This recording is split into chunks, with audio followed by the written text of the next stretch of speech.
Hey everyone, and welcome back. We're diving into some really fascinating stuff today.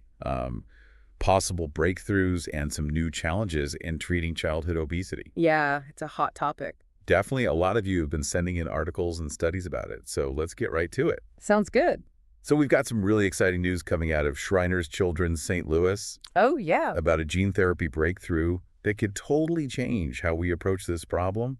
But we're also going to look at a study from the University of South Australia Okay. that digs into the link between maternal obesity and neuropsychiatric conditions in kids. Wow, You ready to think? yeah, that's a lot to unpack. Yeah. It really is a fascinating kind of juxtaposition, isn't it? On the one hand, we've got this cutting-edge gene therapy that feels like something out of a sci-fi movie. And on the other, we're learning more about how closely connected a mother's health is to her child's development, even before they're born. For sure.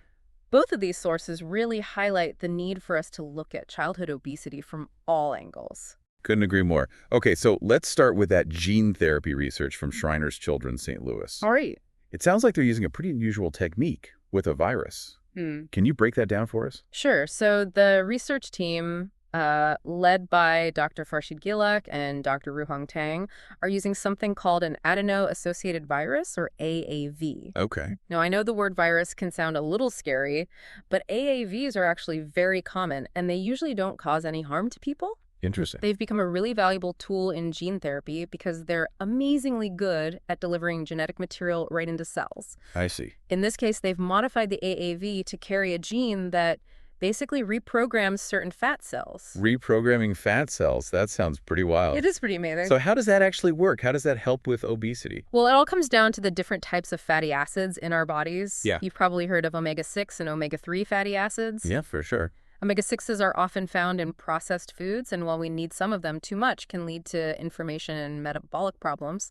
Right, makes sense. Omega-3s, though, are known for their anti-inflammatory effects, and they're linked to all sorts of good stuff. Improved heart health, brain function, the whole 9 yards. So that's where the gene therapy comes in. You got it. The gene that's delivered by the AAV essentially tells the cells, hey, start converting those omega-6 fatty acids into omega-3s. Wow. This could be a real game changer because it's not just about directly targeting weight loss. It's about getting to the root of some of the metabolic imbalances that are causing obesity and other related health problems. It's like they're hacking the body's own system to make it healthier. Yeah, in a way. That's a good way to put it. So have they actually tested this out? What kind of results are they seeing? Yeah, they've done studies in mice, Mhm. and the results so far are really promising. The mice who got this gene therapy showed way less weight gain, and they also had improvements in all the markers for metabolic health. So it's not just tackling the obesity itself, but also helping to prevent some of those other really serious health problems that often come with it.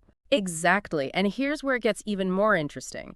They've also noticed improvements in arthritis symptoms in these mice, Oh, wow. which suggests that this therapy could have benefits way beyond just dealing with obesity. That's incredible. So does this mean we're ready to start using this in humans? It sounds like it could be a miracle cure. Well, hold on there. While the results are really encouraging, it's super important to remember that this is still early stage research. Right. We need to see how this therapy performs in human trials, which haven't started yet. Makes sense. There's still a lot we don't know about the long-term effects and any potential risks. Yeah, that makes sense. It's exciting, Yeah. but we definitely need to be cautious and wait for more data.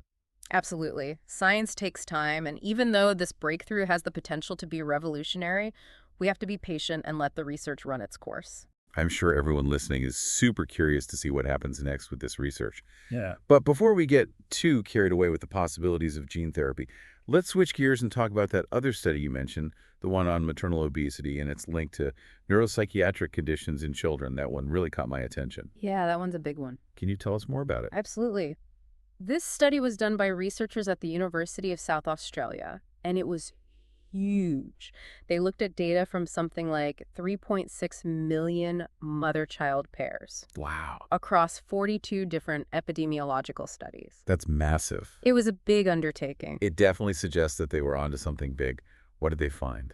The findings were pretty startling, and they really drive home just how crucial a mother's health is for her child's development. The study found that if a mother was obese during pregnancy, her child's risk of developing autism spectrum disorder was doubled. Doubled. That's a scary thought. What about other conditions? They found a 32% higher risk of ADHD a 16% increase in the risk of conduct disorders, and even a greater chance of developing psychotic disorders later in life. Wow, those are some serious connections.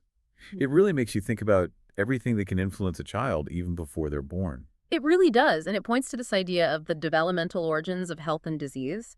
The environment a baby's exposed to in the womb can have a huge and lasting impact on their health throughout their entire life. It's like you're building a house. If the foundation's shaky, the whole thing's at risk. Right. And in the same way, if a baby's development is negatively impacted while they're still in the womb, it can have these ripple effects on their health as they grow up. So what does all this mean for how we think about childhood obesity?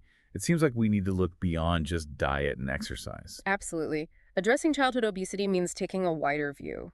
We need to recognize that sometimes this issue starts even before a child is born. Yeah. If we really want to make a difference in childhood obesity rates, we got to start thinking about interventions and support systems that begin during pregnancy. It's like we're shifting from just treating the symptoms to actually addressing the root causes. Exactly. And speaking of getting to the root causes, let's talk about that article you sent, Hope for Childhood Obesity Treatment. Yeah. It seems to be making some pretty bold suggestions for policy changes based on both of the research pieces we've discussed. It does. The article takes those findings and says, okay, what are the implications for policy?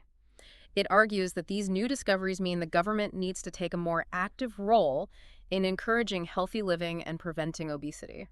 Okay, so what would that look like? What kind of changes are they talking about? Well, they're suggesting some things that could be pretty controversial, like taking another look at how food is advertised, especially to kids. I see.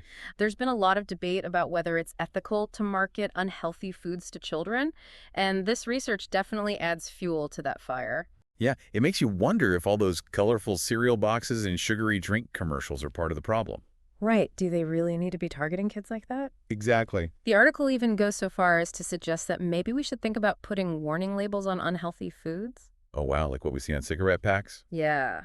That's a pretty strong statement. Do you think that's actually a possibility? I can already imagine the pushback from the food industry. It would definitely be a tough sell, and there would be a ton of obstacles. But the fact that people are even talking about it shows that there's this growing awareness that we need to take a serious look at how our environment influences our food choices. It seems like everyone agrees there's a problem, Right. but actually finding solutions that work is where things get tricky. For sure. It's complicated. There are no easy answers. But this article is saying that we need to move beyond just personal responsibility and start looking at how larger societal forces are shaping our behaviors. So what are some of the other things this article recommends? It can't all be about warning labels and ad bans. Right. They also emphasize the need for interventions that are specifically designed for women of reproductive age. Okay. This goes back to that study on maternal obesity and how it impacts a child's development. So how do they suggest we do that? They propose a multi-pronged approach, things like education campaigns about healthy eating and weight management during pregnancy, making sure women have access to affordable, healthy food, and creating support systems that help women make healthy choices for themselves and their future children. It sounds like a good plan, but it also sounds expensive. Is there any talk about how these programs would be funded? Yeah, the article does touch on the economic side of things. It points out that preventing obesity-related diseases could actually save us billions in healthcare costs down the line. All right, prevention is always cheaper than treatment. Exactly. So they're arguing that investing in these preventative measures now would actually save us money in the long run. That makes sense. Yeah. But getting our healthcare system to focus more on prevention is easier said than done. Oh, definitely. It's a huge undertaking. It requires a real shift in thinking, a willingness to invest in the future health of our society. Speaking of different perspectives, that article you sent also had a really interesting comment section. It seems like these policy ideas are sparking a lot of debate. The comment section is wild. Yeah. People are weighing in with all sorts of opinions. It's fascinating to see how differently people interpret these findings and the solutions being proposed. It shows that there's no one-size-fits-all answer when it comes to childhood obesity. You're right. It's complex. There's no magic bullet. So you have some people like Kevin who are really excited about the gene therapy breakthrough. He sees it as a potential game changer, especially for low-income communities who might not have access to a lot of other resources. Yeah, that's a really important point. Everyone should have access to these new treatments. Absolutely. We don't want a system where only the wealthy can afford to be healthy. Right. But then you have people like Alyssa who are a little more skeptical. She agrees that maternal health is important, But she's worried that we're focusing too much on medical interventions Yeah. and not enough on changing the underlying social values and environmental factors that are contributing to obesity in the first place. It's like we're trying to put a Band-Aid on a much bigger problem. Right. And then there's Molly, who agrees with Alyssa. Okay. She's saying that we need real policy changes and we need corporations to step up and take responsibility, not just awareness campaigns. She wants to see a more systemic approach to tackling this issue. So it sounds like there's this sense of urgency in the comments, a feeling that we need to do more than just talk about the problem. Definitely. People are ready for action. And one comment that really stood out to me was Lydia's. Okay. She's really passionate about holding corporations accountable for the role they play in creating our food environment. She thinks we need to push for bigger changes that get to the root causes of obesity, not just the symptoms. That's powerful. Yeah. It makes us think about the whole picture and how everyone, individuals, corporations, and the government all have a role to play in creating a healthier society. It's like we're seeing a shift in thinking, this growing realization that we can't just rely on individual choices to combat a problem as big as childhood obesity. So where do we go from here? We've talked about groundbreaking research, controversial policy ideas, and a ton of different opinions. What are your main takeaways from all of this? I think the biggest takeaway for me is just how complex this issue really is. Childhood obesity isn't just a medical problem, it's a societal problem that's tied to our food system, our environment, our culture, even our values. So the solutions have to be just as multifaceted. Exactly. So, We need to look at everything from prenatal care to food marketing to empowering individuals to make healthy choices. we need a system that supports healthy choices at every level. I agree. It's about understanding that we're all connected and that the choices we make as a society have a direct impact on our health. It's a big challenge, but it also feels hopeful. It seems like we're finally starting to have the right conversations, asking the tough questions, and recognizing that we need to make some big changes. Yeah, there's definitely a sense of momentum building, like we're on the verge of really understanding this problem and finding some real solutions. I agree. It feels like we're moving past the blame game and starting to work together to figure this out. But before we get too carried away with all the hopefulness, we should probably talk about the elephant in the room, that gene therapy breakthrough. As amazing as it sounds, there are some ethical questions that come with it. Oh, absolutely. Anytime you have a powerful new technology, you have to think about the ethics. And gene therapy is no different. Yeah. One of the biggest concerns is making sure that everyone has access to these treatments. Right, because what's the point of a groundbreaking new therapy if only a handful of people can afford it? We don't want to end up with a system where the rich get healthier and everyone else is left behind. Exactly. We need to make sure that everyone benefits from these advancements, not just the wealthy. This means tackling the things that prevent people from getting good health care in the first place, like poverty, lack of insurance, and living in areas where there aren't enough doctors or hospitals. It's like we're building a bridge to a healthier future, but we need to make sure that everyone can cross that bridge, not just the people who can afford the toll. I love that analogy. And building that bridge is going to take a lot of effort. We need to invest in programs that address the root causes of health disparities. We need to make healthcare more affordable, and we need to make sure that these new technologies are distributed fairly. So it's not just about the science, it's about having the right social support systems in place too. What about the role of the government in all of this? Should there be laws to regulate how gene therapies are developed and used? Absolutely. We need strong regulations to make sure that these therapies are safe and effective and that they're being used ethically.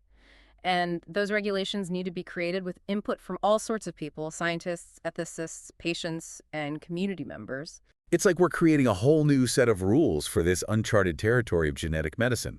We have to make sure we're going in the right direction, not just rushing ahead without thinking. Exactly. Yeah. About finding that balance between encouraging innovation and making sure that it's being done responsibly. So as we wrap up this deep dive, what's the one thing you want our listeners to take away from all of this? I'd say the most important thing is to stay informed, to keep having these important conversations and advocate for a future where gene therapy and other amazing medical breakthroughs are used ethically and fairly to improve the health of everyone. That's a great message. And on that note, we'll bring this deep dive to a close. But remember, the conversation doesn't stop here. Keep learning, keep asking questions, and keep pushing for a healthier and more just world. Thanks for joining us.